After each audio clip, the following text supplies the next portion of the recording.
Israeli আগ্রাসনের প্রতিবাদে দেশটিতে একের পর এক ক্ষেপণাস্ত্র হামলা চালাচ্ছে ইরান। এর পাশাপাশি নিজ দেশে গুপ্তচর বৃত্তি ঠেকাতে মরিয়া হয়ে উঠেছে তেহরান।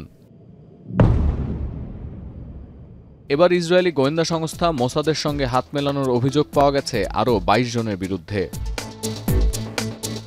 শনিবার অভিযুক্ত ওই ২২ জনকে আটক করেছে ইরানের গোয়েন্দা পুলিশ। কোম অঞ্চলের গোয়েন্দা বিভাগের প্রধান এই তথ্য নিশ্চিত করেছেন। দীর্ঘদিন ধরে ইরানের ভূখণ্ডে ইহুদি রাষ্ট্রটির হয়ে ক্যাম্পেইন চালিয়ে যাচ্ছিলেন এই ২২ জন।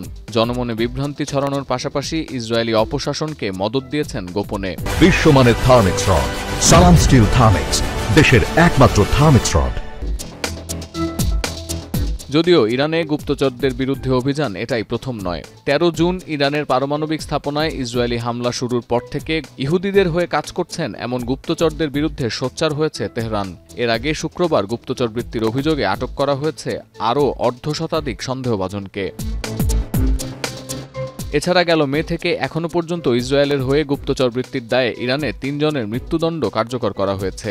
এরা প্রত্যেকেই ইরানের শত্রুদের কাছে গোপন ও সংবেদনশীল তথ্য পাচার করতেন এমন অভিযোগের সত্যতা পাওয়া গেছে। আন্তর্জাতিক গণমাধ্যমের বিশ্লেষণে বারবার উঠে এসেছে ১৩ জুন ইরানে ইসরায়েলি হামলায় সশস্ত্র বাহিনীর প্রধান, সেনাপ্রধান, পরমাণু বিজ্ঞানীসহ অনেক শীর্ষ কর্মকর্তার প্রাণহানির সঙ্গে জড়িয়ে আছে গুপ্তচরের ফাঁদ। সতীর্থ কর্মকার, এখন বিশ্ব।